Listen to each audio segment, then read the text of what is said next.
Hello everyone, आज आप सभी को पता है बुद्ध पूर्णिमा है। तो अपन आज चालू करते हैं।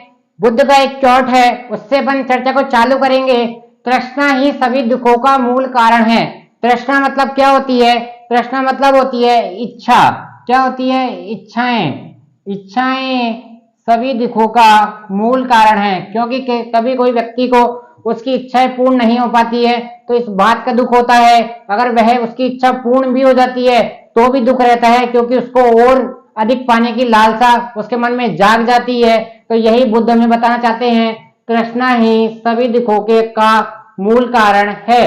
तो यहीं से आइए सेशन को चालू करते हैं। आप सभी को पता है आज बुद्ध पूर्णिमा है। आइए तो इसके बारे में थोड़ी सी चर्चा अपन को करनी चाहिए। देखो, गौतम बुद्ध के बचपन का नाम आप सभी को पता है, पहले आपको पढ़ा चुके हैं, सिद्धार्थ था। ठीक है, अपन को इस बारे में चर्चा नहीं करनी है। अपन को बुद्ध पूर्णिमा के बारे में आज आपको छोटा सा कंसेप्ट बताना है। ठीक है, जब जब गौतम बुद्ध अर्थात जब सिद्धार्थ ने सांसारिक व्यथाओं से व्यथित होकर अपने घर का गृह त्याग कर दिया, अपने मतलब घर को छोड़ दिया। इसी को बुद्ध धर्म में क्या कहा गया है? एक वर्ड आता है, इसको क्या बोलते हैं? महाविनिष्क्रमण।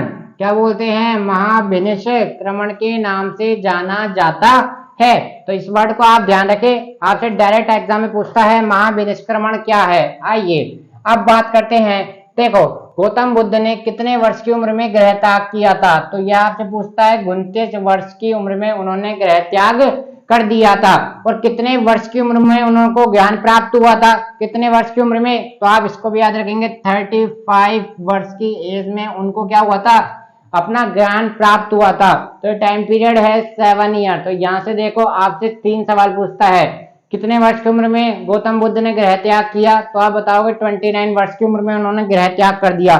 कितने वर्ष की उम्र में उनको ज्ञान की प्राप्ति हुई? तो आप बताओगे 35 वर्ष की उम्र में। तो उन्होंने टोटल टाइम कितना लगा उनको ज्ञान प्राप्त करने में? 7 वर्ष का उनको टाइम लगा। यह सब बातें हम आपको वीडियो के माध्यम से पहले ही समझा चुके हैं, लेकिन आज अपन पढ़ने जा रहे हैं और आज का दिन है बुद्ध पूर्णिमा।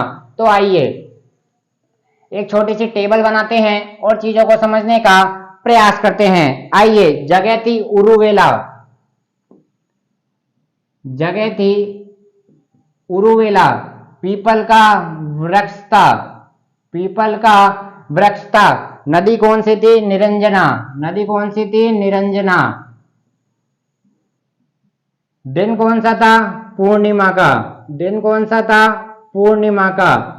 और उसके नीचे बैठे कौन थे? पीपल के पेड़ के नीचे सिद्धार्थ बैठे थे। कौन बैठे थे? सिद्धार्थ बैठे थे। तो ये टेबल आपको याद होनी चाहिए। यहां से देखना कितने सारे सवाल अभी मैं आपको सामने रिप्रेजेंट करता हूँ। तो उड़लेवा जगह का नाम है, पीपल का वृक्ष था, नदी का नाम क्या है? निरंजना नदी है। जगह दिन कौन सा था? पूर्णिमा का। और पूर्णिमा के दिन पीपल के वृक्ष के नीचे कौन बैठे थे?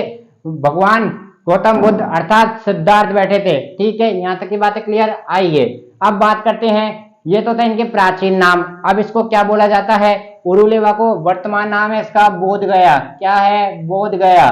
ठीक है, पीपल का वृक्ष, इसी को क्या कहा जाता है? बोधि वृक्ष। क्या कहा जाता है? बोधि वृक्ष।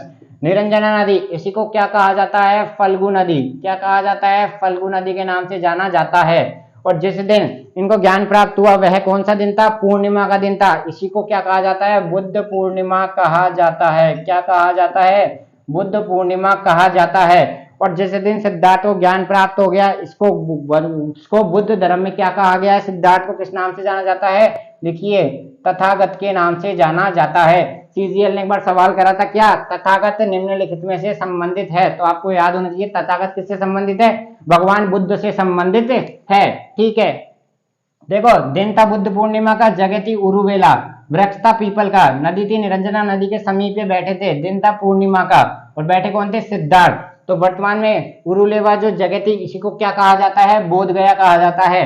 पीपल का वृक्ष, इसी को क्या कहा जाता है? आज भी यह स्थित है बोधि वृक्ष। जो निरंजना नदी थी उसको वर्तमान में फल्गु नदी के नाम से जाना जाता है। पूर्णिमा के दिन को बुद्ध पूर्णिमा कहा गया। और सिद्धार्थ क्या कहलाए? तथागत कहलाए। क्या कहलाए? तथागत कहलाए। और लिखिए, वैशाख शुक्ल पक्ष की पूर्णिमा को क्या आती है? बुद्ध पूर्णिमा आती है। ये आपसे सवाल पूछ सकता है। तो देखो आज हमारा छोटा सा सेशन था, आई होप आपको पसंद आया होगा। तो आप सभी को बुद्ध पूर्णिमा की हार्दिक शुभकामनाओं के साथ हमारा सेशन यही समाप्त करते हैं। कल मिलते हैं आपके साथ एक ऐसे ही इंटरेस्टिंग वीडियो के साथ। जब तक चैनल को आप प्यार देते रहिए, लाइक शेयर कमेंट करते रहिए। थैंक यू, धन्यवाद।